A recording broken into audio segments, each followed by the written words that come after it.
trying to do is provide good genetics. We're working with a couple different seed breeders out of Oregon. Everybody, this spring, the way everything went in, as late as the state came out with the licensing, it put everybody in here that grew hemp this year knew it kind of a rush, and it was kind of it was the Wild West this spring, trying to find seeds, trying to find good seeds, trying to get information on how to actually get the crop in the ground, what we use for fertilizer. Anybody that grew hemp in here that's in here today that grew hemp last year, you guys are the new pioneers for a new industry. So I kind of applaud you for that, because this hasn't been a bed of roses so far. As y'all know, it's been kind of a battle. There's been a lot of ups and downs. I'm going to go over some. What do I got to do here, Phil? The clicker's not. Where'd it go?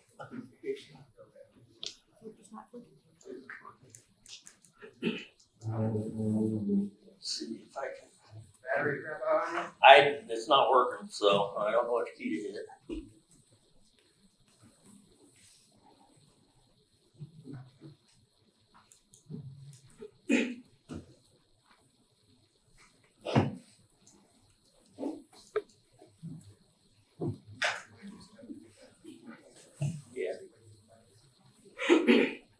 Okay.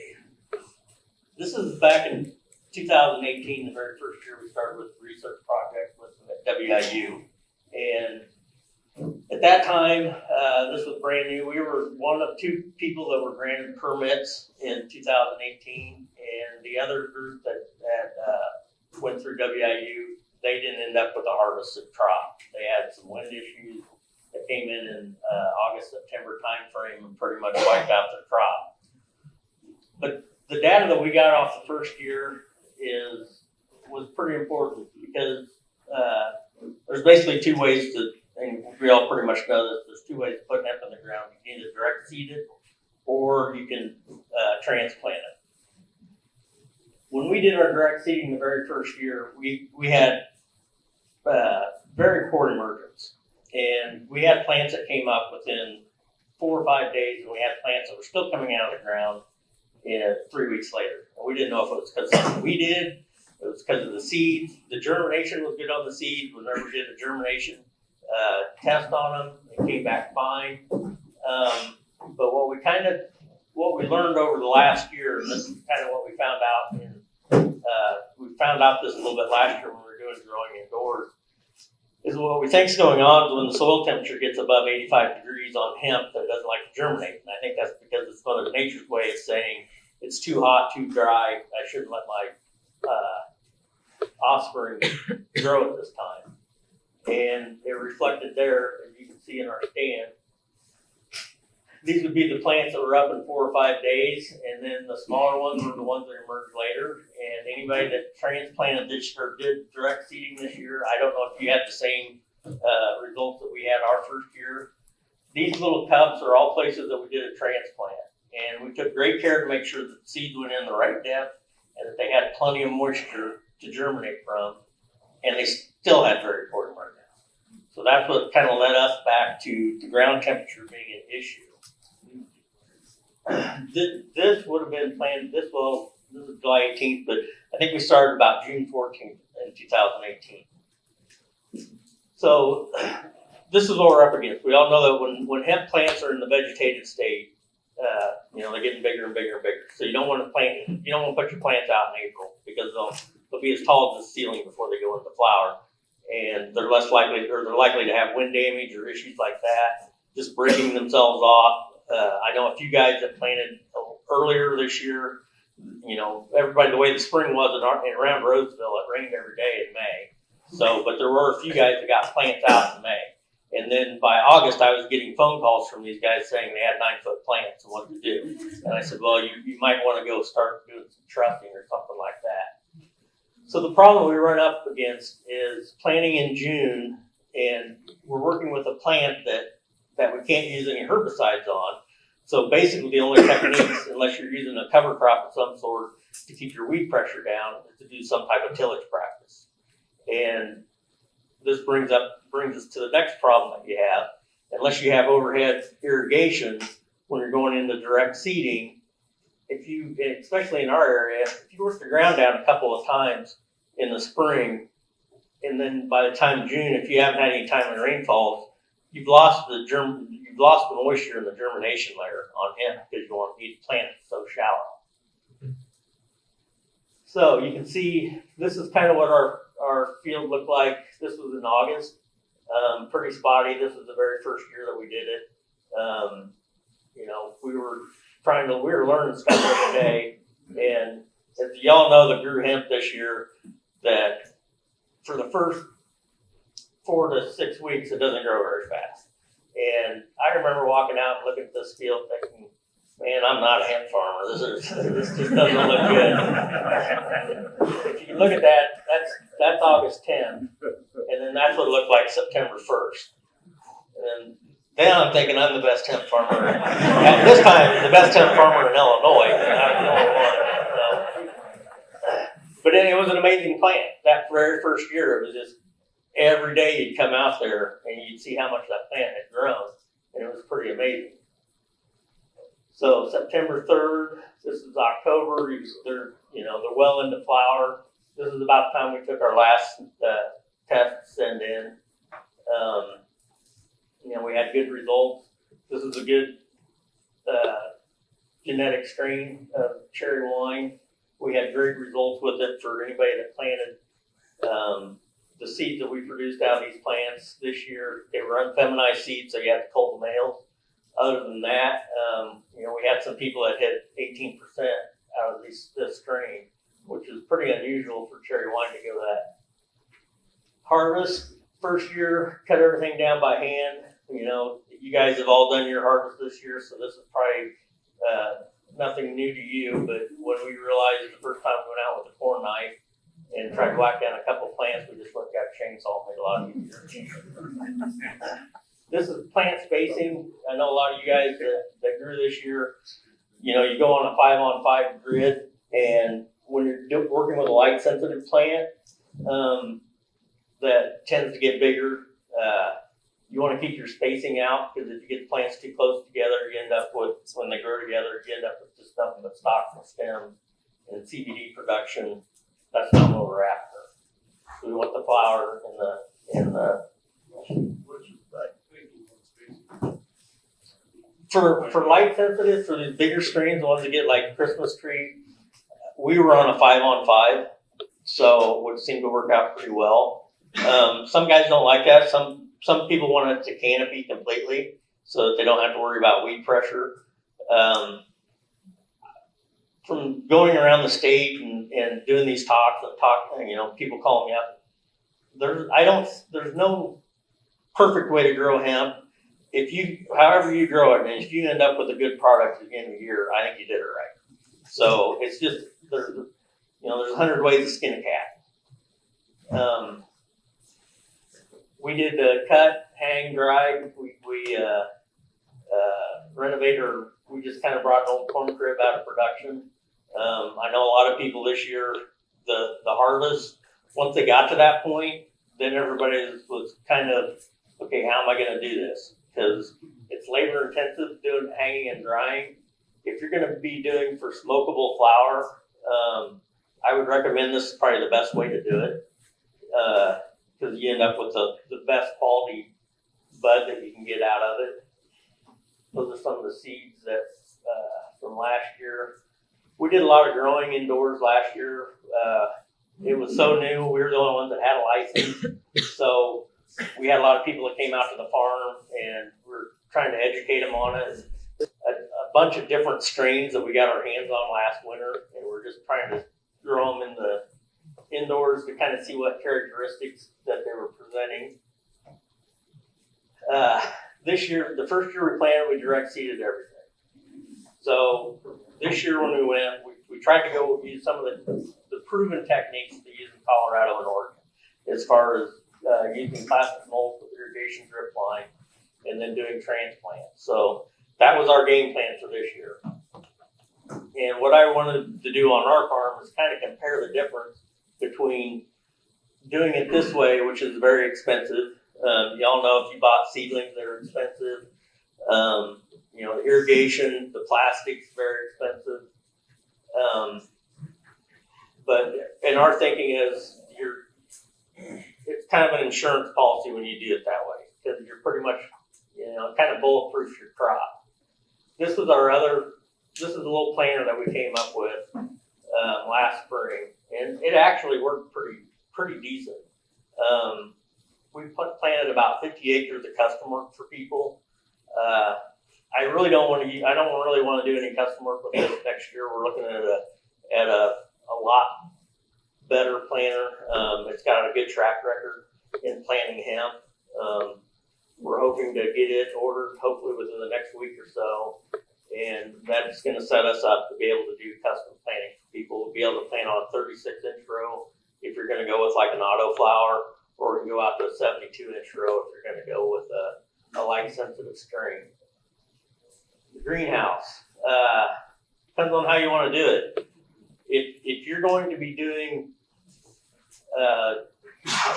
large acres, you want to do transplants, I would definitely recommend getting your own greenhouse because it's going to save you a lot of money.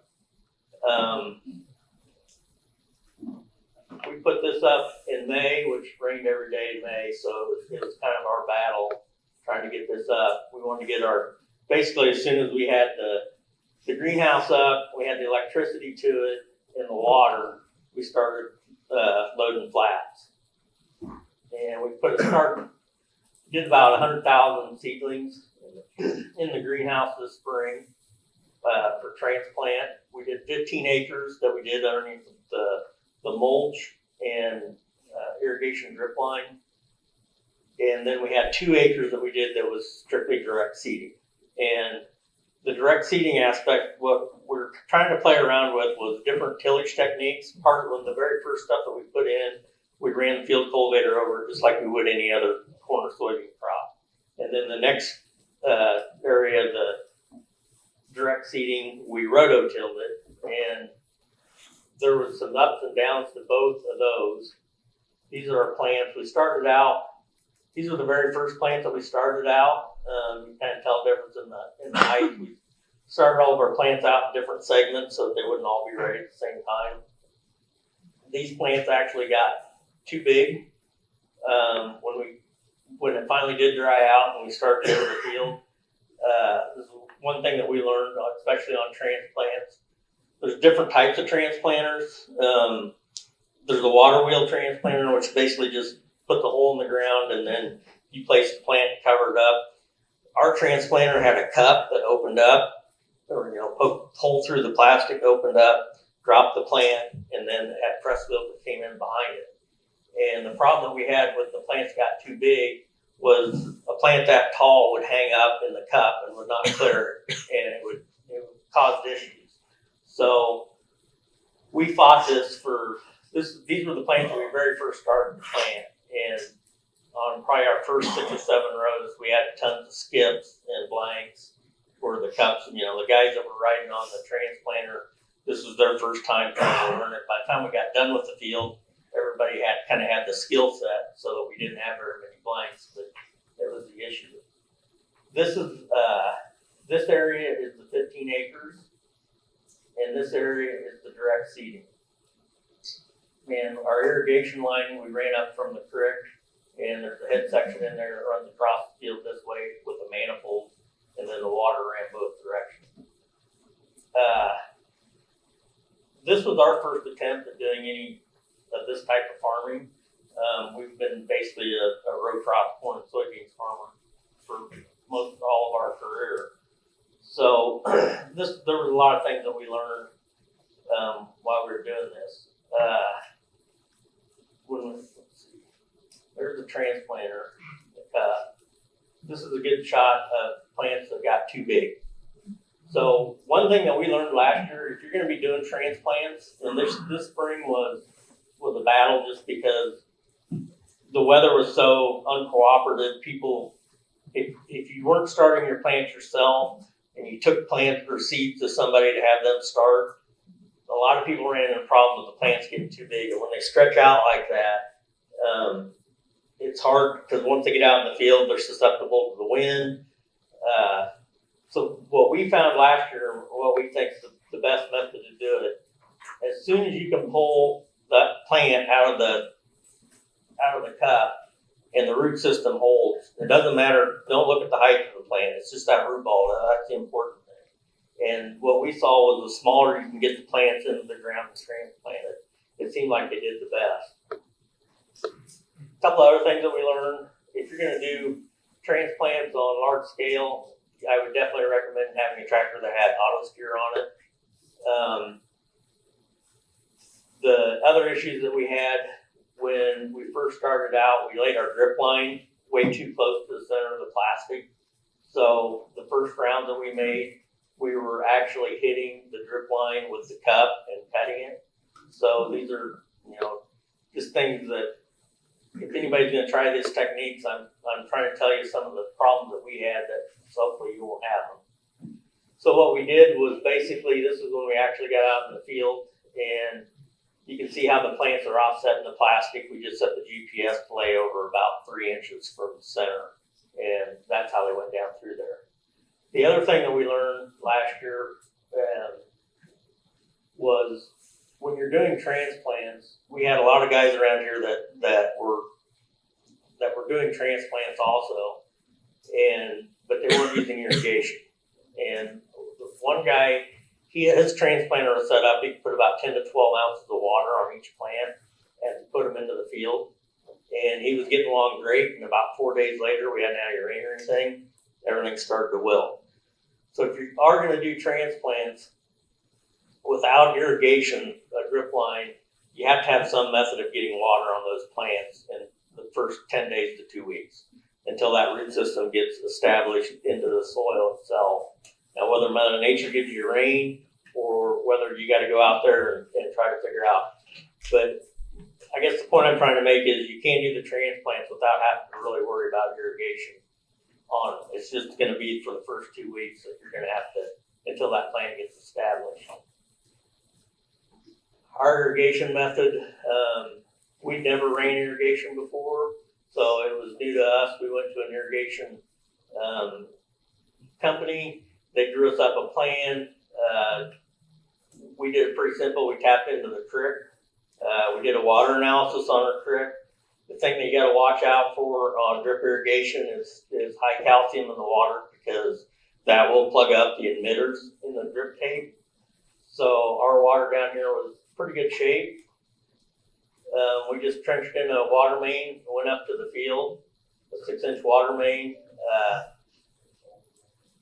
We didn't really we used the irrigation for probably the first 2 to 3 weeks. And then after that, once the root systems got established, the black plastic that we had over the plants did a really good job of holding the moisture inside. So even after the first 3 weeks, we were maybe only kicking the irrigation on maybe once a week. We had a water meter so we tell how many gallons we were putting out. This is the filtration system. And then we had a pressure regulator on the other side of the pump. But this was all stuff that we put in. This is the main going, and then the emitters go in each direction. Problem with this is it's very expensive. And, we're all farmers, and we're all trying to look for ways to cut costs. This is what we use for our weed control. It worked really well until the hemp got too big. Then we couldn't get the tractor through there without doing any damage. And then pretty much the rest of our weed control was done by hand. Now, going back to the direct seeding. This was our 2-acre direct seeding plot. And what we did, we started on the east end of this field. And with that little direct seeder that we had, we kept bumping the population up as we went across the fields, because we knew that emergence wasn't all that great. So what we were trying to figure out was how thick do we have to plant the hemp in order to get that good initial stand the first time, as in the plants that come up in 5 days versus the ones that come up 3 weeks later. These plants, this end of the field right through here was the first stuff that we planted, and that was worked with the field cultivator. And this was about the 5th of June. And at that point in time, I still had half my corn and all my soybeans left to plant. So what we did, we put this in one day, and then the rest of the field we kind of left until we had all the corn and beans in, and we rototilled it. And by that time, that in our area here in June, right around Roseville, it pretty much, we didn't get any rain from about the 5th of June to about the 5th of August. So these plants didn't have any irrigation whatsoever through their entire growth cycle, but the subsoil moisture was about as high as it could possibly be at that time. And these plants really did thrive. I mean, they did great. They grew better than any other transplants that we had out there, any of the other strains. And if you can look back there, this was the last part of the field that we transplanted, and those plants in the back probably went into cups about a week later than what these plants got planted out in the field. So you can see one thing that we figured we realized, because we didn't want to plant too early with the transplants, but one thing that we saw last year with the transplants is you get about a 10-day lag period where the plants just don't grow. They're kind of stunted until they get that root system settled out. So from the experience that we had last year with direct seeding and transplants, this is what I'm kind of thinking that we're going to probably focus on more this year than what we did last year, and that's direct seeding.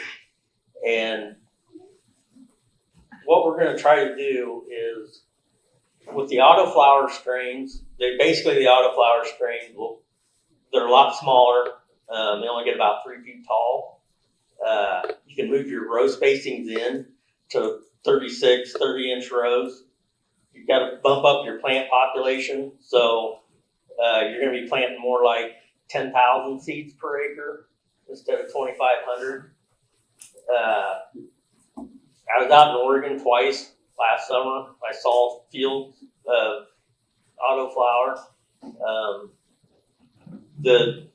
The downside to autoflower right now is the strains that are available right now aren't going to be racehorses as far as putting out 20% CBD. I think we're going to be looking more in the 8 to 12% on biomass.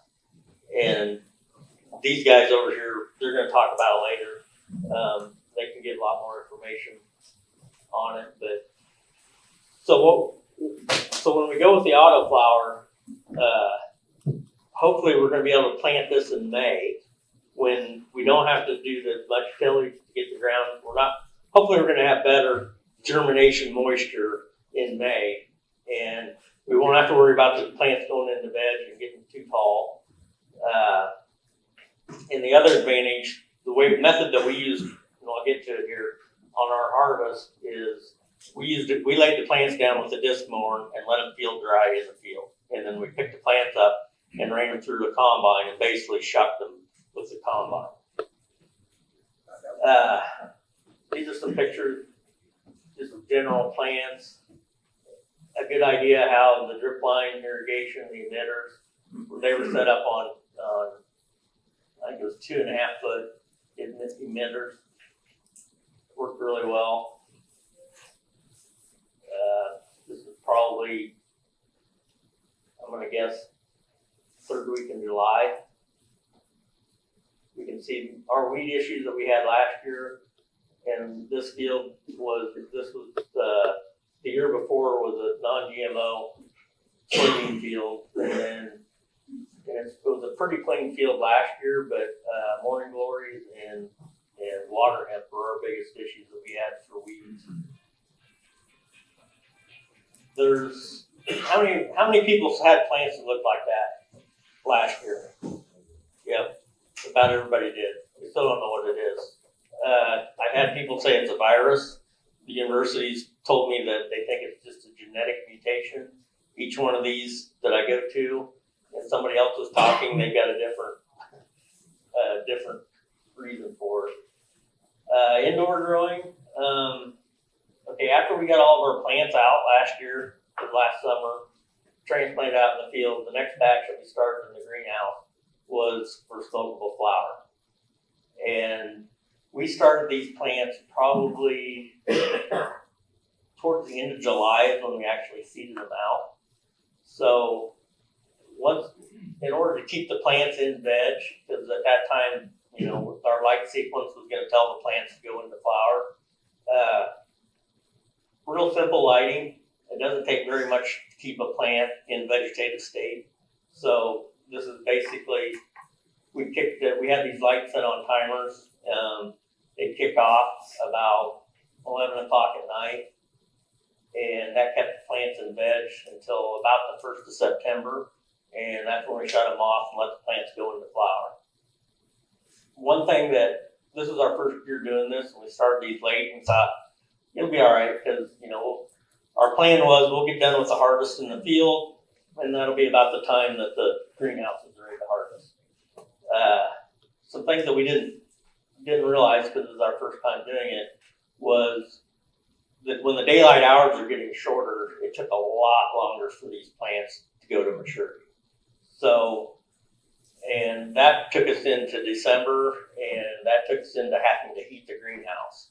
So those are things that we weren't really ready for. And the other thing that we found out is, last fall, just about everybody out here who grew hemp probably had corn earworm come into it right at the end of the harvest, or right before harvest. Aphids, nobody in here had any problems with aphids. Aphids don't come in till later in October. And that's pretty much when everybody's got their harvest and stuff wrapped up. We had a terrible time with aphids in the greenhouse. And trying to do something later on, late season growing, that's something that if we ever do it again, that we'll have to do some IPM, pest management before that. Because it was basically a battle.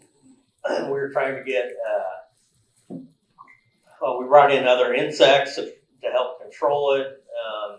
It just, we didn't know what we were going to end up with.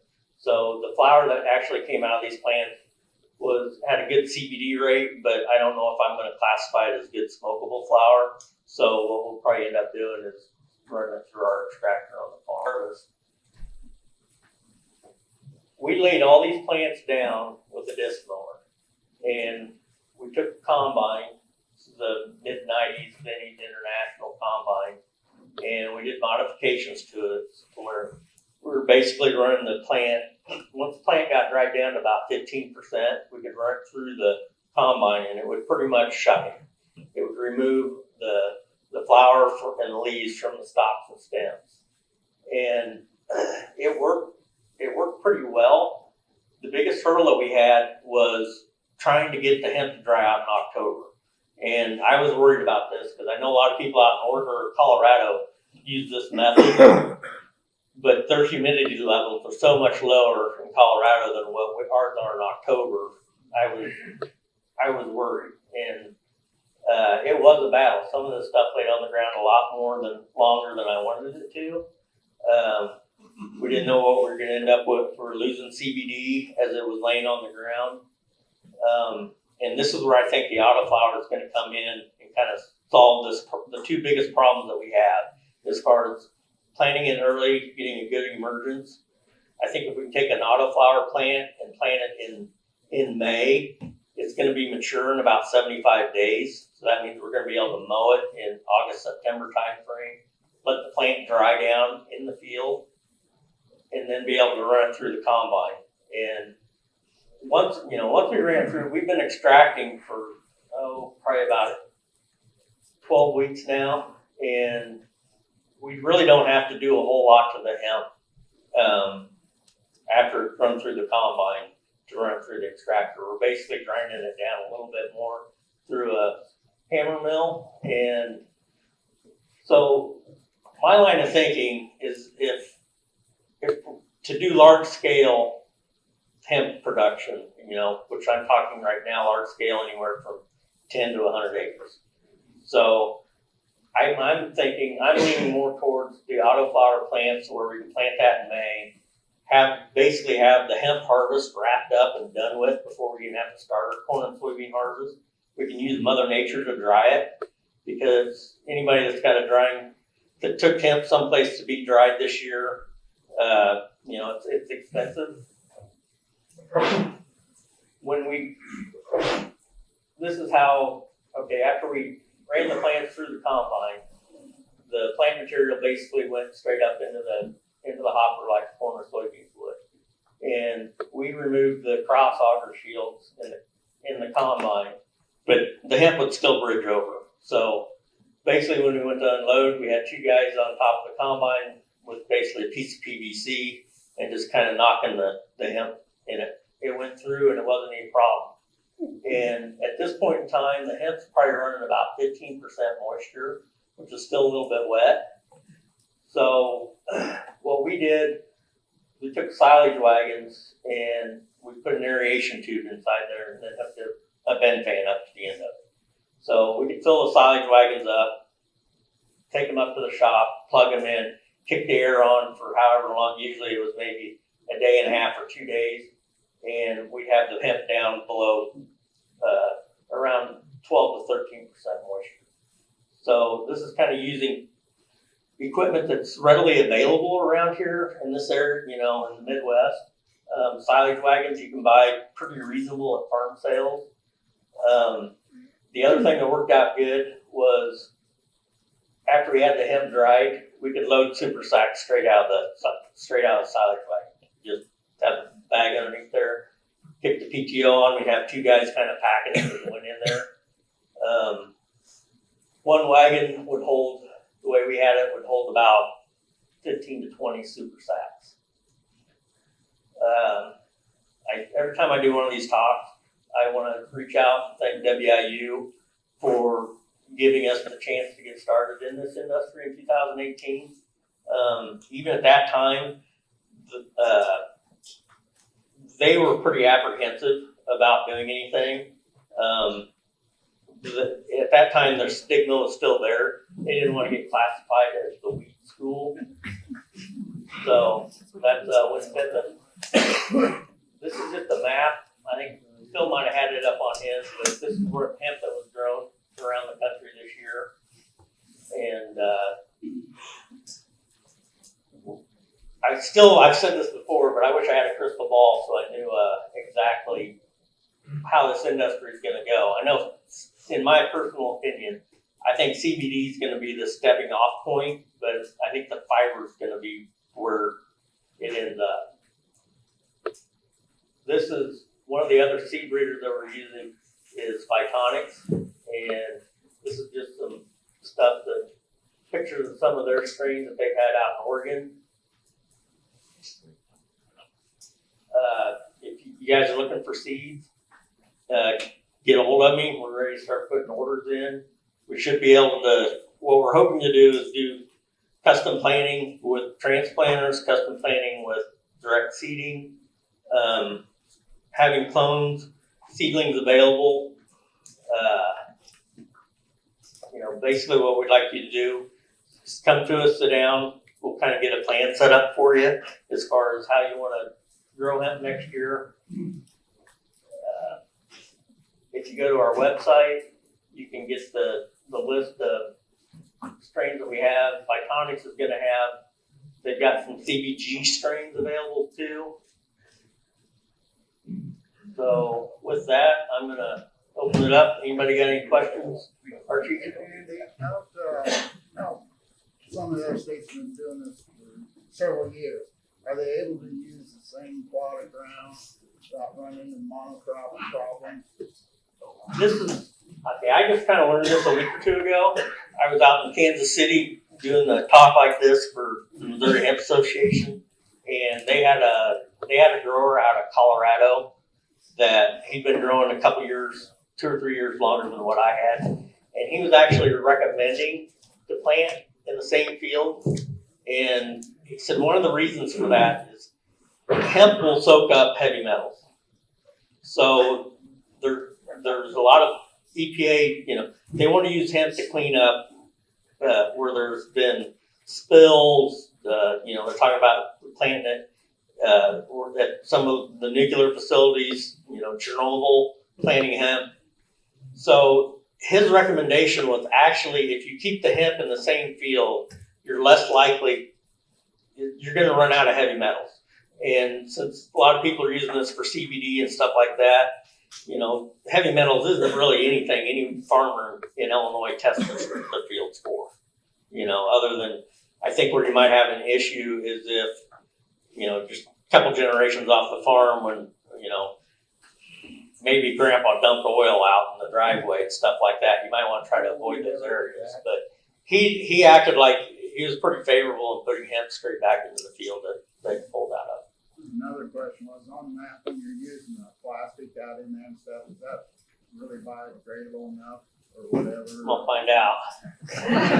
Mine's still out there, so. What's it looking like right now? It looks like snow. We had some in our little plot that we had that we first started out. I rototilled that stuff up this fall, and it chopped up really good and blended in. You really couldn't hardly see it. So I don't see, if you can get it ground up into the ground, even if it isn't completely biodegraded, it's just going to be like a corn stalk as far as a little piece of trash in there that's eventually going to go away. Yes, sir. Yeah, you mentioned that you used irrigation from a creek and then had the water analyzed. Yeah. I'm curious, did you check that water for herbicides or pesticides? Roundup is the one I'm worried about. No, as far as, Is there any guidelines on that of any kind? Or? is all I can tell you is where the creek was at. I know everybody that's upstream. You know, even part of my farm ground is, you know, I farm ground pretty much about where that creek starts. And there's really not a whole lot of farm ground that butts straight up to the creek. There's mostly, the majority of it's pasture is what it's going through. So, you know, we got E. coli issues because on down the road, we got, you know, the guy, I had a buddy that used to go out to Montana elk hunting every year, and they drink out of the creeks. And he asked the guide, he says, is it okay to drink out of the creek? And he said, yeah, just some of it's got a little bit more cow poop in it than the other, but they drink it. But for what we did, it worked fine. And we've taken our biomass and had full analysis done on it and haven't found any trace. Do you know of a place that's capable? I'm sure they are. Or how? This is something I'm concerned about because I have an indoor grow facility and I'm using rainwater, but it's right next to a bunch of cornfields. So I'm worried about Roundup, particularly. I don't think you'll probably have very much issue. If you can, any like Culligan, if you've got a Culligan water, I've got a those reverse people osmosis system. if you're running through IR water, you shouldn't have any problem whatsoever. I mean, it should pull that out because any RO units that I've been around usually.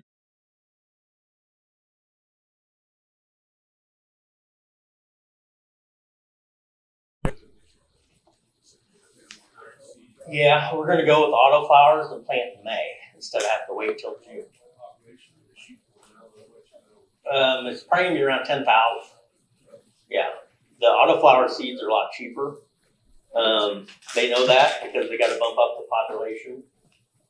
So they can't price the seeding out as high because they still got to stay competitive with, you know, so. It's going to be about 75 days after planting that the plant should be mature and ready to harvest. How far apart is the plant the auto seed? They're going to be pretty close together. So what I'm planning on doing this year is planting in a 36-inch row and about 10,000 plants per seed per acre. So, and from what I saw out in the fields in Oregon last year, you know, it pretty much looks like a soybean field.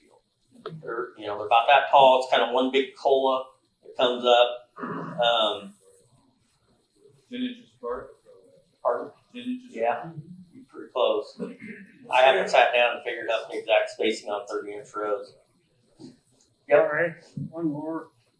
I noticed you used a drip line. Is there any advantage over that as opposed to a spray nozzle that goes over the top? This is my opinion. If you've got center pivots or overhead irrigation, I think it'd be easier to do direct seeding because then you can pretty much make that soil moisture whatever you need at the germination layer. I know people out in Colorado that use overhead irrigation. Typically they have a lot drier humidity levels than what we do. But I've heard other people talk about in the Midwest having problems with mold and stuff like that. Phil might be, he's shaking his head here, so I don't have any experience. All I can do is tell you what I've been told. So the drip line, for the way we did it, it worked pretty well. But like I said, it was just a lot more of an expense that we had to put into the crop. And do you know of anybody that if they direct seeded and rototilled it broke down fine by seed particles that rolled it afterwards that bring moisture up? You mean like run a mulcher over it? Yeah, or mulch or just a flat roller, steel roller. Yeah. Because usually that brings That- moisture up. I think the finer the seed bed is and the better seed to soil contact. See, the problem we had this year, that little planer that we mocked up or that we used this year, I had really anticipated being able to start playing around with that in April. Going out there and just doing test strips, try the mulch or try that. But since any day that it wasn't raining, we were trying to get our corn planted.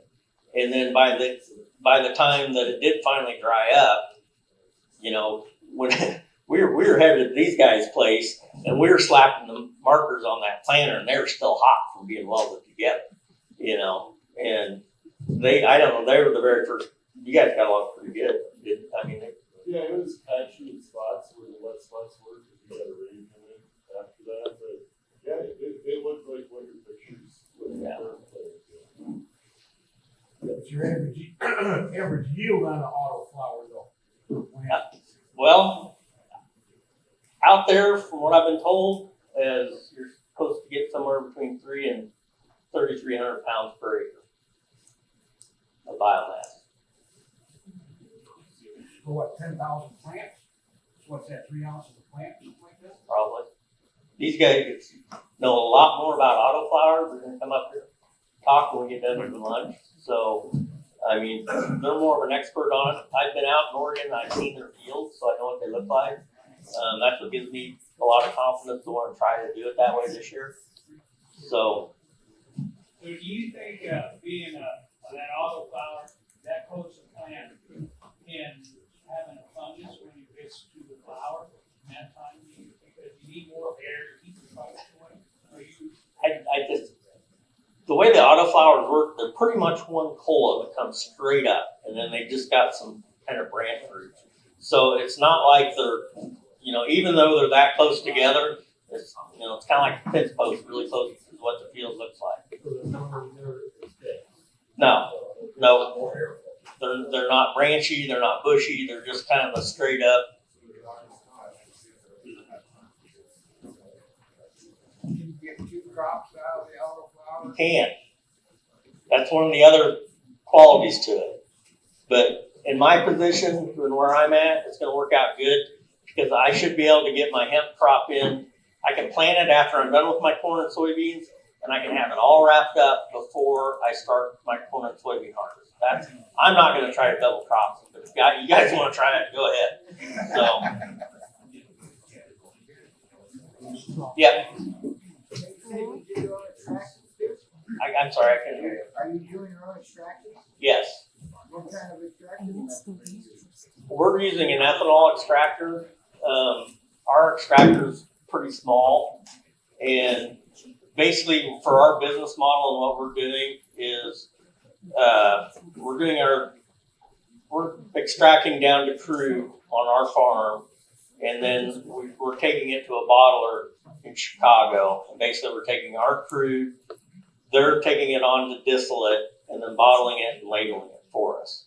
So other than the hemp being up there for a short period of time, this is stuff that we're going to be able to sell our tinctures and tablets and salves and everything. And I can tell you where that CBD has been its entire period. You don't have to, You know, it's gonna be a homegrown product, and we're just getting started. We wanted to have a bigger inventory to bring today that we could, you know, kind of display, but we ran into problems with testing, not getting test results back in time in order to be able to have the product here. So we just kind of have some sampling, but we're starting an online store, and to where you can put in orders and buy directly from us. And we're starting out, we're probably gonna have a pretty limited starting out with, but hopefully by the end of the summer, we'll have a pretty good product line going. I mean, there's some Colorado people that we've worked with that, they're working with beauty products and stuff like that. So, I know them pretty well, so we're gonna probably be selling some of their products too. So have you, figured out how much can you run every time you try to extract the ethanol? How much per hour can you do? We can basically, for what we're doing, I mean, our extractor is pretty much a starter model. And we're basically making about a kilo of crude oil a day. And that's we're running through about 60, 80 pounds of biomass a day.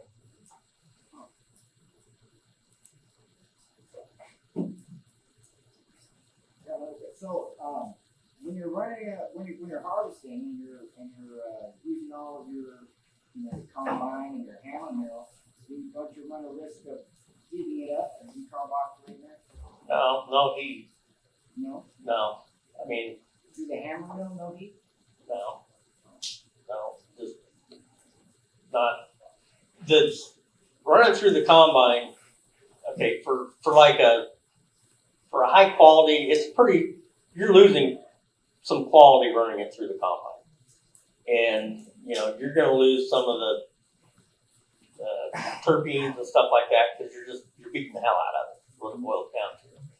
But in order to do larger acreage, we're trying to do all that by hand and drying. You know, that's kind of what we're trying to focus on our farm, because I've been a commercial farmer for about 30 years now.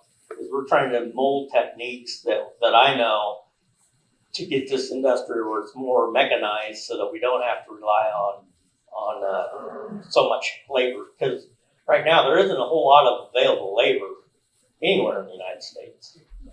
So I know I might ask Dan Byers, if anybody know, him and his dad are sitting back there. They do a lot of custom chopping, and I know they did do some chopping, and I don't know if you guys have got how well it worked, how it didn't work, if you knew.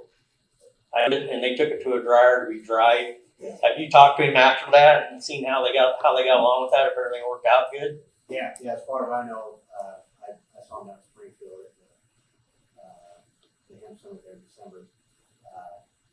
And I think they were they're talking to other growers around the state in terms of quality of what they had. You know, the way we did it, I'm not sure it really varied, in terms of, reduced quality compared to, other methods that, Yes, sir. Yeah, all right, me again. You bring up drying. I've seen that everybody dries the whole plant. Is there any reason for that, or say you just want to sell the flower for like CBD? Is there a reason why you want to dry the whole plant, or just dry the part? If you're going for smokable flower, a lot of guys like to hang the plant upside down, because a lot of the stuff goes back into the flower as it hangs there and dries. Separating, I didn't really do a whole lot with smokable flower. I don't know, Logan might have a little bit better input on the advantages to basically he's asking, you're better off to shuck it wet or shuck it dry. I did it dry this year. I'll probably do it wet next year just because the trim is black. I bought an electric tumble trimmer, and I was having issues getting all the leafy material off of it with it dry. I run some wet material through it, and it seemed to trim it up. So what he's recommending is, he thought he's got an electric trimmer, and he thought that the trimmer worked a lot better when the buds were wet versus when they were dry, as far as cleaning everything off. So, Like I said, there's 100 ways to skin a cat. other than the stuff runs into the, gravity works. So Yeah, there's. would you? Yeah, you can do it probably either way and get along just fine. Thank you. Or do any foliage spray on the big thing? I did not. I mean, I've heard guys that.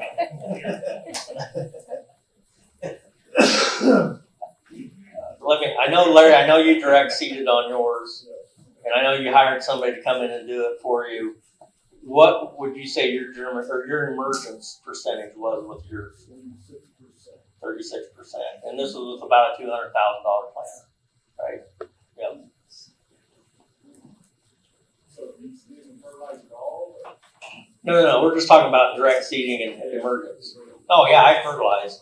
Oh yeah. But I didn't foliar feed it. No, I did not do it through the irrigation. No, it was already incorporated in the soil when the plants went around. That happened with most of our growers that I worked with this year too, is that they put it all down pre-planned and didn't mess with fertility during the season because they were afraid of THC spikes, just uncertainty with environmental conditions. They didn't want to mess with it, and I don't blame them. Also, a lot of the ground that hemp was planted on this year was not intended to be planted with hemp, but we had a record year, and so I need to remind you all about that. So plans change throughout the growing season, and so a lot of it was applied pre-planting and nothing else. And most of our growers are corn soy growers. We have a few specialty growers get into it, but just taking the practices that we know and applying it to a new system.